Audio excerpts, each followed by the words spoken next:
Welcome to Backseat Confessions Podcast. Slide into the backseat as we listen to mostly anonymous strangers tell us stories from their lives. I'm a rideshare driver in Atlanta, and the people getting in my car have absolutely no idea I'm going to ask them to share. My commitment to you is to tell at least a snippet of virtually every story recorded in my car in the order they were told to me. My hope is that you laugh, cringe, cry, but mostly connect to these amazing people. You may find a piece of your own story or just feel more connected to the rest of us. Join us, won't you? So, hey, my new friend. This is an adult podcast. Themes and languages are definitely not suitable for everyone. Listener discretion is advised.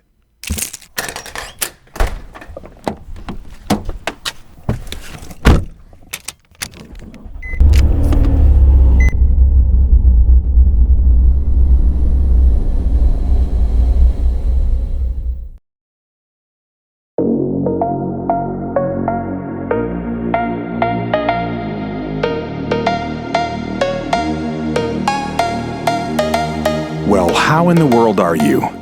Have you had anything story-worthy happen to you lately? If so, was it more on the laugh side or the sad side? Or maybe it was just interesting. Well, if so, hopefully you've gotten a chance to tell somebody all about it. But for now, you can just sit back and let today's riders regale you with stories of their own. Oh, and quick cool fact is that we pass our 100th story mark on this drive. Pretty sweet.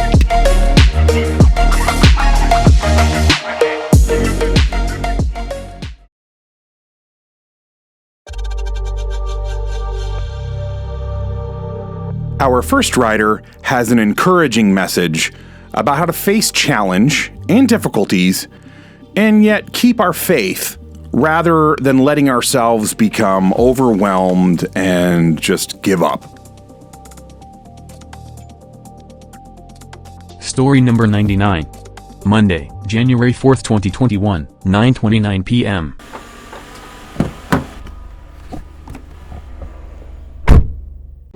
I'm not the holy then thou person. Right. It's just certain things I know is God, and I know He do certain things to get our attention. Yeah. And I went from staying in my car to when I get a little extra dollars that I feel like I want to spend on a room, not by choice, because I was funding my car. I had a computer. Yep. I had my Hulu. I was fine. Yeah, you know?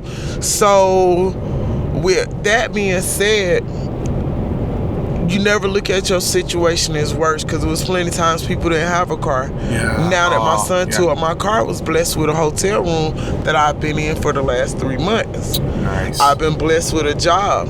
I came here and baby, this your exit. Oh, okay. When I came here, I came here with intentions. I worked for an eye institute. I came here to work for another eye institute. Well, COVID started. Yeah. And I thought it was the end. I really didn't want to go back to Savannah. But I'm here.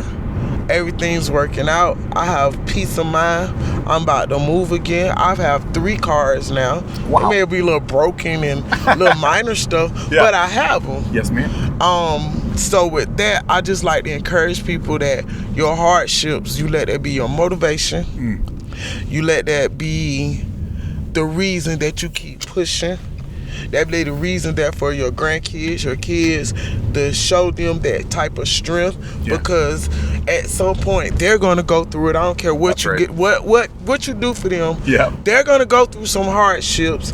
You don't want them growing up with the ones I can't have you, nobody can. You don't want them having that I'm gonna kill myself because things not right. It's just a lot of things that people need to be embracing their hardships. Yeah. Wow. And seeing where they're taking you, or what lesson is there for you to learn. I love it. I mean, that's really all I got is for a lot of people that's losing because of hardships. it's a trick of the enemy. Yeah. And you can't let them win. You keep your faith. Yeah. And I actually just posted a prayer, a simple prayer. It was, "Dear Papa God, thank you for forgiving me for not trusting in you. Thank you for giving me a chance to trust again." Amen. That's all I say. Yeah. And with that being said, I hope I touch somebody with this message, with this story, and they keep pushing from it. There you go. Thank you so much for sharing. That is amazing. Thank you. Yes, ma'am.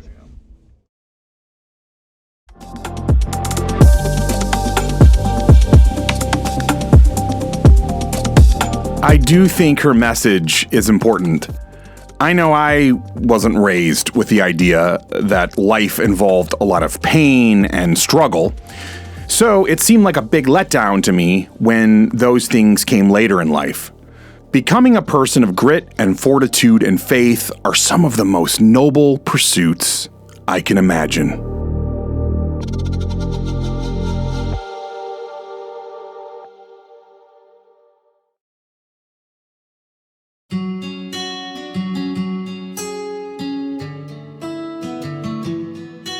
This gentleman shares about how he had been with a woman that he really liked and made a baby with her. But now the relationship is broken. We pick up in the conversation where I go a little bit deeper and I dig into what all happened to cause the breakup and how he's doing now. Story number 100. Tuesday, January 5th, 2021, 12:33 a.m.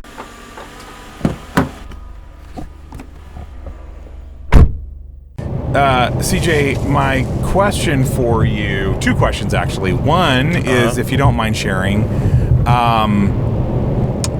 what was the main cause or maybe main causes of the breakup?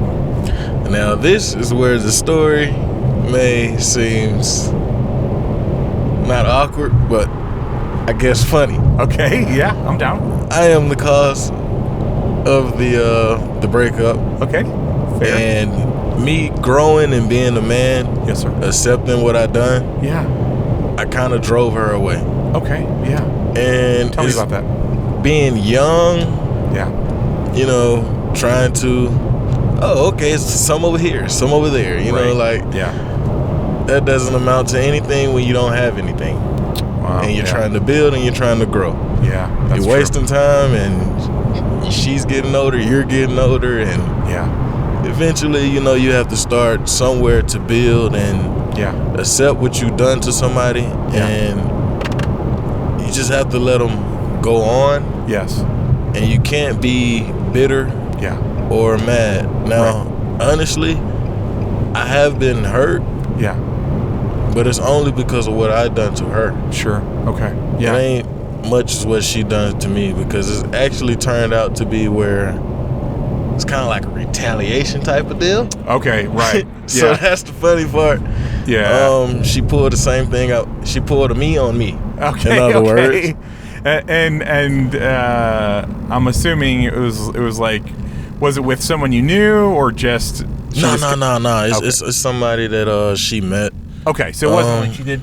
Because some girls will do purposely, they'll go after like a friend just to make it hurt worse, right? They'll do the revenge sex that way. But okay, so yeah, that and yeah, I know as a young guy, man, it's like but at least you're learning your lesson, bro. And right, that's how you gain wisdom is through. That's what it's about, man. Life. Learning, growing, and becoming better, wiser. Yes. And the object is to be stable. Yes. You know, and that's what it really boils down to. Right. And the quicker you accept what you done, the better off you'll be. If you can't accept it, you'll hold a grudge. Yeah, that's you'll hate the person and you'll hate yourself, and that's not going to get you anywhere. No, it won't. That's so good. Taking responsibility for your actions, being a man, and then that's right. And then forgiving yourself. Right here? Yeah. Okay, awesome. And it's go ahead. About my heart. Yeah, that was my second question. Is like, how's your heart? My heart is it's in a better place now, man. Like I'm happy. Wow. I can smile. I'm happy for her. Yeah. Like I was telling you earlier, like we don't communicate. Yeah. We don't communicate. Right. But if she does call, yeah, I'm not gonna, I'm gonna answer. I'm gonna talk to her. And that's where you were talking about not being petty, just being kind. Yeah, like it's I have no hatred towards her, because at the end of the day, the hatred that I could showcase towards her is only gonna harm me. That's right. In the end, because now it's gonna be axe, a grudge, whatever, a staple between me and my daughter. That's right. And that dude, I don't want that. No. I want to be able to show my daughter I'm there for her, I'm here, and there's no problem between me and mommy. Now, awesome. My daughter gets older and she asks me, Daddy, what happened? I gotta answer that. That's right. And I'm gonna tell her, and I'm just let it all out. Like, that's it. Mom's not a bad person. No. Dad's not a bad person. No. Dad was just an idiot doing stupid things at a young age, not realizing. Yeah. And your mom got tired of it. Yeah. Yeah. It's only so much you can put on a woman. Yeah. And especially if she has, I was telling you earlier, intention that she come down here to get herself together. And that didn't do nothing but make her go full force with her plan from the beginning. That makes sense. Yeah. So that's what it boils down to, man. Well, it's not a fairy tale ending, but I will say, in terms of real life, I think I said it before, I'm proud of you stepping up, being a man, owning your junk, and I'll say it again, but like I love how you are so intentional about being a dad, and I can tell you from experience, it is the hardest and the greatest thing you'll ever do in so many ways. That's like the best thing I have. Yeah. That is beyond measures of like anything. Like being a dad, showing your child. Yeah. Like right now we're in potty training stages, and it's crazy, man, because it's like she wants to get on top of the toilet just to flush it. Like that's what she looks forward to, flushing it. Yeah. And it's like she's just bottles of water. She likes to drink them on her own. She don't need no help. Oh man. She's really trying to become a little independent. Yeah, we got her this little 4-wheeler power wheel, right? Yep. So she loves when Dad comes around and pick up the back end and spin around like a donut. She gets so in her feelings when I don't. But she's strong enough to turn it herself. Like she would do it if I don't. But it's like, it's just amazing just looking at her. Like she's amazing and funny. Funny, man. She's funny. That's so good. Well, do whatever you got to do to stay in her life. That's the most rewarding thing. So, bro, thank you so much for sharing your story and your heart, man. Appreciate you. No problem. Sir. I hope many more. Yes, thank you.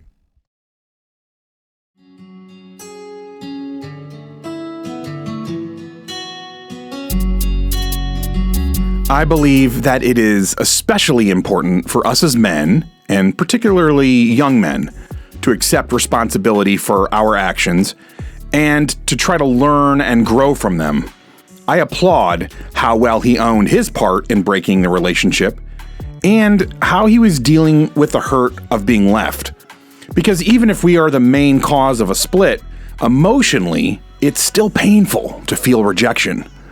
But most importantly, I love the way he loves being a dad. One of the great gifts in life is to be a girl dad. So freaking beautiful.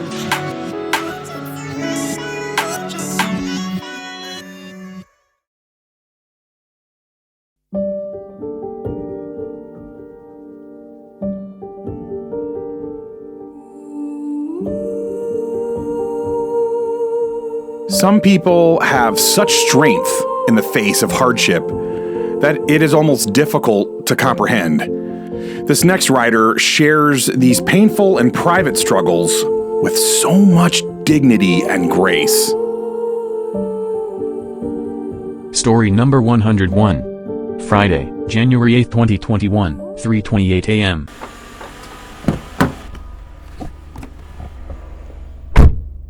Okay, I have have a story from back in 2017. Okay. I was pregnant. Oh, wow. And I didn't tell anyone. I was trying to keep it a secret because my mom always told me, you can't raise no babies in this house. Oh, wow. So I was like, okay, can't raise no babies in this house. I got to figure out what I'm going to do. Yes, ma'am. So one day I was driving my mom, and I just threw up like all on myself. And she was like, are you pregnant? And I was like, no. And she was like, get out. So that same day I went to the Megabus here in Atlanta. Yes. And I bought a ticket to Memphis, but I got off in Tupelo because that's where my family is. However, when we got on the bus, by the time we made it to Birmingham, I started to miscarry. Oh. And it was a group of old ladies on the bus that prayed with me, and they held my hand, and I didn't even know what was going on because it was my first miscarriage. Wow. And I just felt like I was by myself, like I was so alone because my mom had kicked me out. Wow. Because I was pregnant, and here I am losing the reason, it was so complicated. So by the time we made it to Birmingham, I literally had to get my luggage and go in the bathroom and wash myself up and change clothes. And I had to get back on the bus because I had to make it to Mississippi. This was a 4-hour ride. Oh, wow. I was in pain. I had never felt pain like that before.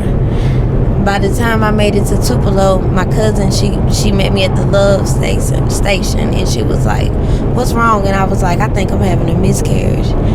And I still didn't go to the hospital because at that point I was ashamed and embarrassed.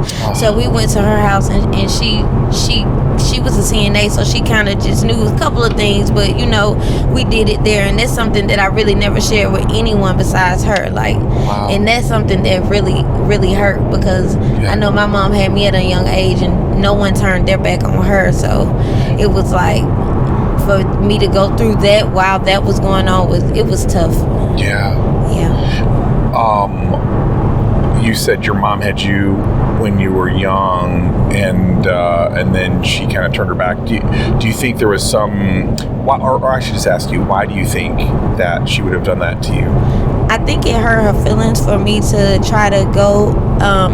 She didn't want to see me follow in those footsteps. I think she wanted better for me, so I think it was disappointment. So it came from like a place of love and hurt. Yes, exactly. But I can't even imagine as a young woman facing this incredible, like that's to be pregnant with your first child is such a massive deal, and to not have your mom there, wow, my heart goes out to you, girl. It was scary. Yeah, that's real scary. After you got to Mississippi and Tupelo, you said your cousin, was she able to help you out? I mean, and you said you literally never went to the hospital. Never went to the hospital. I never went to the hospital. She helped me out. Yeah. We did what we need to do. I just laid there, and I'm kind of like a tough cookie. I always look at like, hey, it's just life. It happens. Deal with it. Roll with it. Yeah. So I deal with things a little different. Doesn't mean that it doesn't affect me. Right. I just keep going because you can't stop. Yeah. So I got a job, started working, and I started living life. Wow. While you were in Mississippi? While I was in Mississippi. So then how long have you been back here in Atlanta? I moved back to Georgia in August of 2020 to take care of my mom because she was diagnosed with cancer. Oh, wow. Wow. Well, I'm grateful that you were able to come back and be in her life. Of course. Yeah. Oh my goodness. Well, thank you, Ms. D, for sharing. I know that's a painful story, but I'm sure there's other people out there that have something similar. So thank you for opening up and sharing that. Thank you for listening. Absolutely. It is truly, truly my honor. Bless you.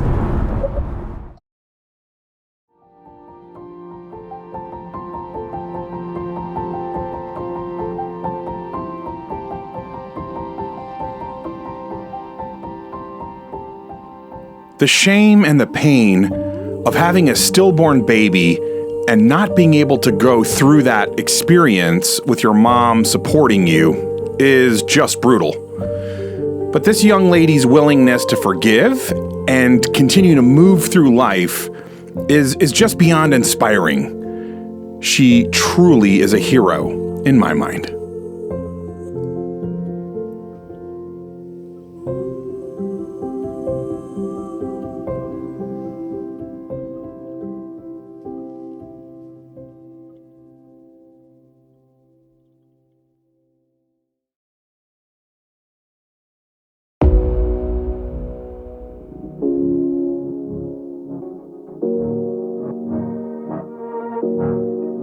Our next rider has a very relatable story of friendship that either could be, or might, or should be, or maybe shouldn't be, something more than just friends. See if you can relate.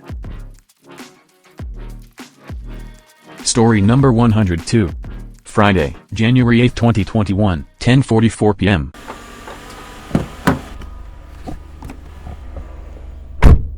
So freshman year of college, I met my best friend. Okay.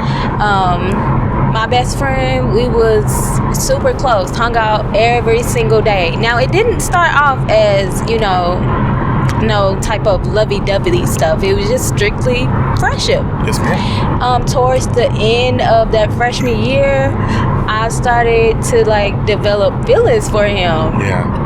And whenever he would come to me and talk to me about his friends, his girlfriends well, not really girlfriends, but girls he was interested in, right. I felt some type of way. So right. It would get to the point where I would start blocking his number. I would start unfollowing him on social media, and he had no clue. Right. He's just clueless. Why is she doing this to me? So I ended up going to a party. I got real drunk, and I ended up confessing my love to him, telling him that I was in love with him. And I kind of felt, crazy, a little stupid at the end, because I didn't know if he felt the same way about me, because it's kind of we brushed it off. We didn't talk about it no more after that. We went right back to being friends. Okay. And so I was like, okay, he's not giving me no type of attention. He just want to strictly be my friend. Yeah. So I started talking to other guys. In the midst of talking to other guys, I did find this other guy that was interesting, and he was very charming. Mm-hmm. And my best friend started to get mad in a sense. So while he was getting mad, I'm like, but you don't want to talk to me, or you don't want a relationship with me. So why are you mad that I'm talking to somebody else? Right. So then he finally told me, he had mutual feelings for me the same way that I have him. So I was like, okay, bet, maybe we're getting somewhere, Right. So I cut off my ties with the guy I was talking to, and I was trying to focus my attention onto my best friend. Right. And so my feelings going up and down, because we're still beating around the bush of not really telling each other, oh, okay, we want to date. Yeah. So we just beating around the bush. Right. So January of 2020 came. We came back to school. Enjoying the new year. Yep. Really, we done confessed, we both got mutual feelings. So we okay, let's see if we can take it up a notch. Right. He told one of my friends that he wanted to start to ask me out, but he didn't know how, or he wanted to do it at the right time. So I'm like, okay, I was getting real excited. Okay, he finally about to ask me out, and then COVID happened. Corona came in the mix, and Corona ruined the love. It ruined a lot. We both went back home. He went back to where he was from. I went back to where I'm from. Mind you, that's a distance apart, almost 10 hours, 13 hours away from each other. Yeah. And so we would still communicate on FaceTime and everything, but it just wasn't there anymore. And then we stopped FaceTiming, we stopped talking. So now it's going on months, and we haven't talked. And so that's that story. I'm really sad about it, because I really wanted it to go somewhere, but then I feel it was God that COVID happened, because maybe we weren't meant to be together. Maybe we are just meant to be friends. Just friends, so, yeah. That can be really tricky, right? If there's someone who's a really good friend to you, but you catch feelings for them, and then trying to sort through, do I risk the friendship for the love? And oh man, that's yes. That's and there's no easy answer, is there? No easy answer at all. Are you guys gonna come back and see each other at college anymore, or is that kind of part of your life over with? I'm not sure. Okay. As I was talking to one of my friends, I told her right now I have no feelings for him. Okay. I see him as a friend, but I feel as though if, she was saying, if we see each other in person, those feelings are going to come back up and escalate again. But as of right now, I I see him as a friend. I don't have any feelings for him. Yeah. And I don't know if he's coming back for his school or not. Okay. I think he's gonna stick to doing school online. I think that's what a lot of people are doing. Well, I hope you end up finding a guy that, because you're truly you're beautiful and you're smart and you're all of that. And so I hope you find a guy that says, you know what, Ms. Love, you are worth pursuing, and then you're not sort of like on the fence, because you're worth being pursued. Thank you. Absolutely. And thank you for sharing your story. No problem at all. So anybody out there having a love story like mine, just know you're not alone. Yes. You're and not that's alone.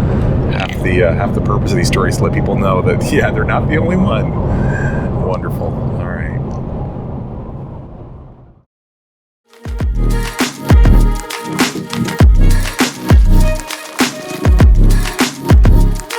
Life is funny, and you never know why some flames burn bright and others never quite do.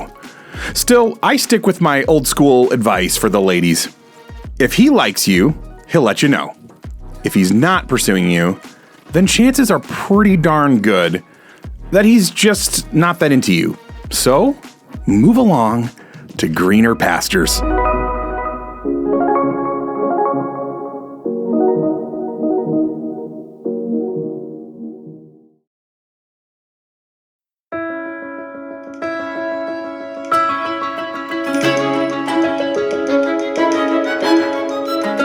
There are certain jobs that I feel you almost have to be called to do if you want to thrive in it.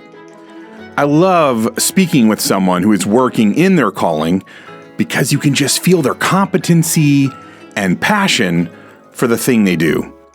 Being a nurse is definitely one of those jobs, and it's one where you hope that the person is there for the right reasons. Story number 103. Saturday, January 9th, 2021, 4:03 p.m.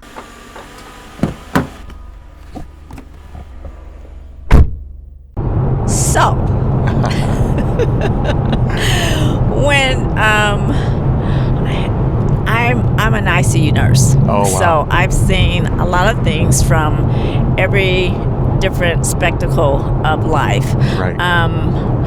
I've been in traumas, I've done open heart surgery, I've had medical patients, I've had just coronary patients, just patients who needed my care. Yeah. And it never seems to leave me, because it's something that I think that I was born to do. I was going to say, yeah. I love taking care of patients. I am a people person, so it just comes natural to me. Yeah. I left my job in the hospital to do corporate America. Okay. I did it for 5 years. I hated it because I missed my patient contact. Yeah. I'm back into the hospital now, where I love it, and I continue to teach nurses how to be good nurses. At this point in my life, I am on the downslope, and I'm ready to retire. But I want to make sure also that we have nurses who are out here who are competent and who are really love the art itself. Yeah. Because in order to nurse and do it well, you've got to love the job. And that's why you will see some nurses that are gray. They're still at the bedside because they love it. Everybody don't love it. Right. And you have a lot of people going into the field now just because it's a job. Right. And it's not because they have the love. Right. So they will not be the type of nurses that I would like to teach, because they're there for the money. They're there for what they can get. And unfortunately, they will not be able to provide the care that I feel they would need to provide. Yeah. Well, I'm so grateful that someone of your caliber is in the teaching space and is helping to really raise up and mentor, hopefully, like you said, good nurses who feel like they have a passion and calling to that. That's huge. Thank you. Yeah, that's huge. Thank you. So if you know anybody that wants to be a nurse, we always need nurses, and we need people who really have the passion and the call for it, because if we don't have nurses, you cannot run a hospital without nurses. And a lot of times nurses people think that as a nurse, you're just doing what someone tells you to do. No, you have to have the knowledge. You have to be as knowledgeable as the providers, the doctors, because you need to be able to tell them, no, I'm not going to do that because that'll kill that patient. Wow. So you have to be a patient advocate. Do you actually, do you run into that? Oh, yeah, all the time. And I tell my nurses in the ED all the time, I said, you have to know the difference. Wow. Because if he writes that order for you to give something that's going to kill that patient, you need to know that it's going to kill the patient. Wow. Wait a minute. Wow. Excuse my ignorance, but how can a nurse be more aware of what's going to save or kill a patient's life? That doesn't make, you know. I'm saying from an outsider, this seems crazy. How can that be? Because a lot of times there are people who go into medical school and become doctors, and I wonder how they actually survive. Wow. That's it. Yeah. That's it. They don't have the education. When you ask me, I've been a nurse almost 40 years. Wow. I look at it and I say, oh no, they don't have the education that I think they need. Well, I'm not going to say education. They don't have the knowledge. They don't have the experience. Okay. They have had the education because they've graduated from a school. Sure. But do they have the knowledge that they need to be able to care for these people appropriately? Wow. And I question doctors all the time. And when I was a younger nurse, I always had doctors say, well, I really don't want to take care of work with Vivian because I'm going to question you about it. Right. I'm going to tell you, no, I'm not going to do that because that's going to hurt this patient. Yeah. You know, it makes me feel good when I would have patients come, the doctors write orders, and I said, no, I'm not going to do that. And they say, what? I said, I am not going to do that unless you give me an order for X, Y, and Z. And afterwards, the patient would say, thank you, baby, for not letting them kill me. Oh, wow.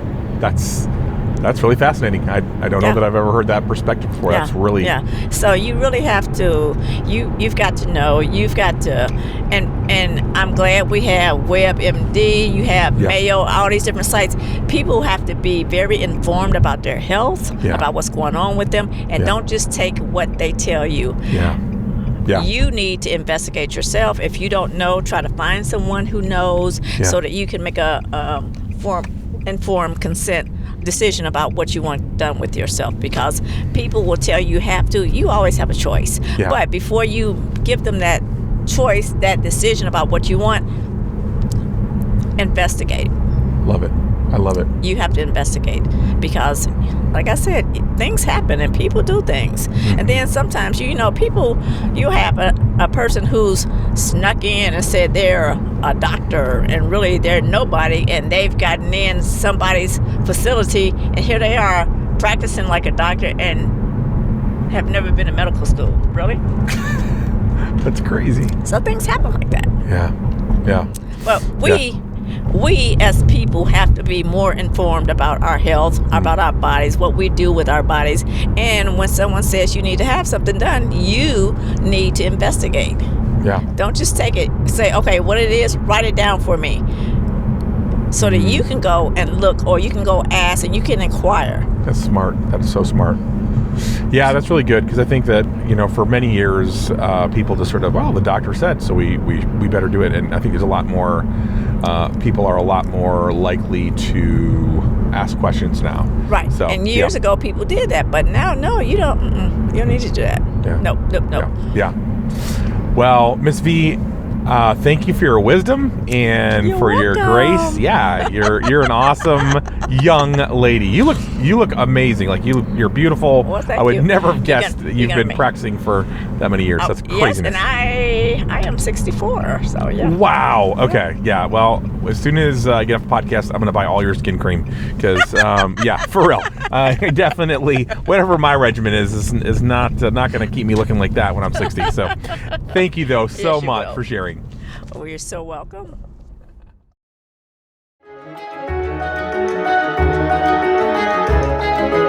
I just love her spirit. And I also love that she wants to train up the next generation of nurses.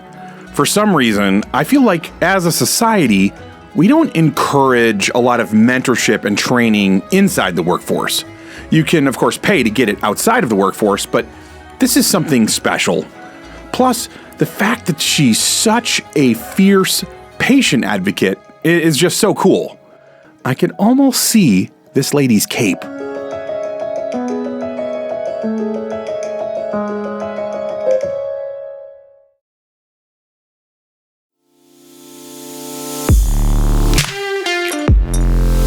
Our next rider wants more from his love interest than she's willing to give. This is the second story this trip where one person in the relationship wants more than the other is willing to commit to. Story number 104. Saturday, January 9th, 2021, 1:10 a.m.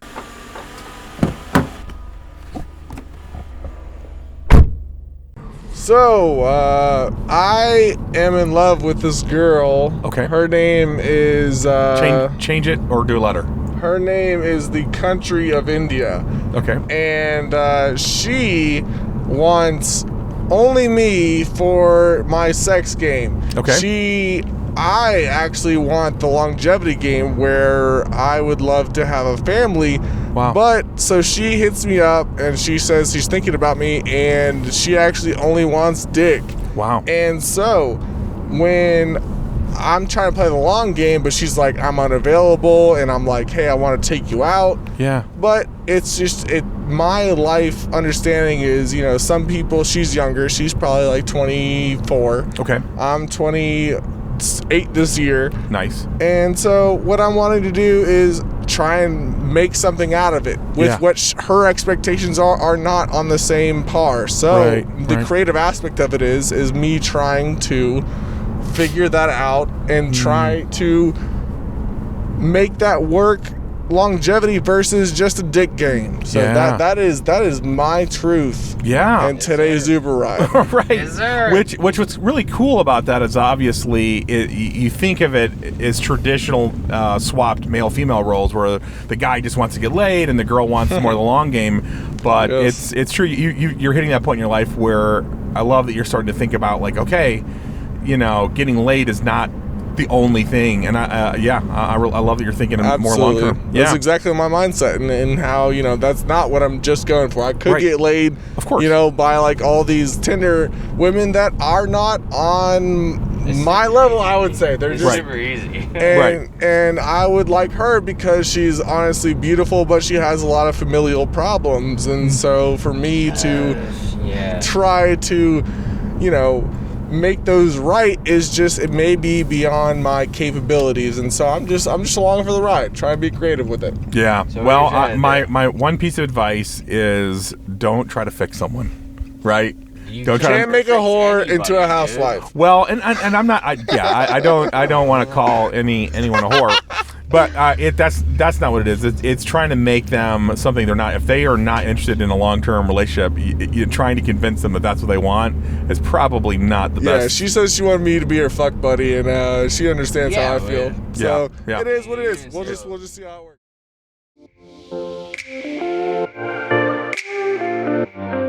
I do love the flipping of the script, where it is the guy that wants more than to just get laid, and the girl is just not about that life. I will say, though, that all of his trying to be creative and figure out how to persuade her to be more than a casual lay is some dicey territory. I hope he goes only as far as he feels is reasonable and then moves along, because I'm sure there is someone out there just waiting to get into a serious relationship as well as he is.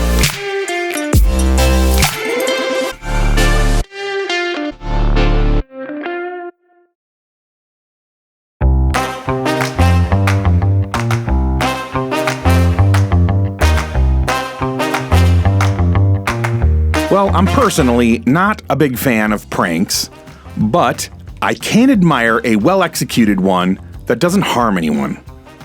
Our last rider of the night pulled off just that. Story number 105. Saturday, January 9th, 2021, 2:57 a.m.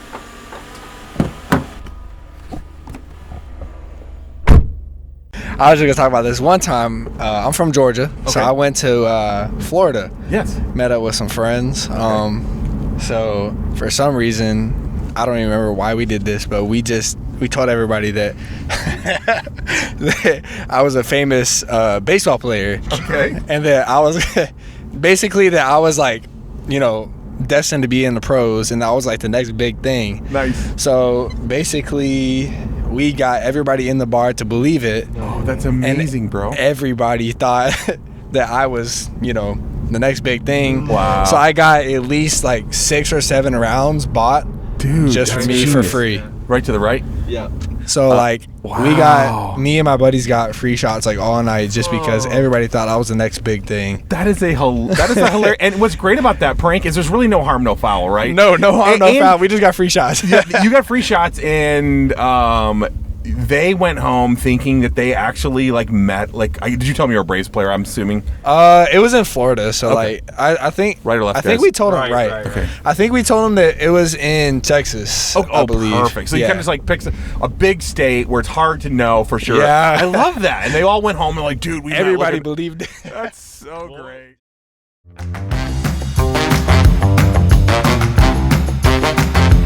It's a win-win.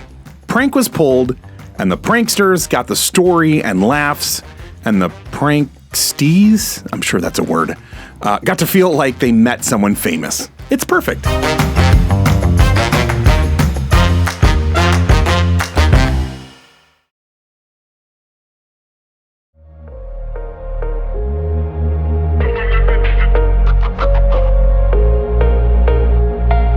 Well, this was a classic BCP ride-along today, because the range of stories were all over the place. And I love that, because our own lives are like this in many ways. If you pay attention, there is a pretty magnificent arc of different situations and emotions that we all experience over the course of a week or especially a month. We experience a lot of the mundane, but we also have the highs and the lows. The moments where we feel the adventure of it all, and the moments where we feel the futility of it all. So my encouragement to everyone is that over the next couple weeks, till we're back again, let's lean into the adventure of life. Obviously, if you're dealing with a deep personal tragedy, you have to let yourself grieve, but please don't stay stuck or just continue looping. Find a way to move forward and get back to that sense of wondering what might be just over the next hill. Ciao, my friends.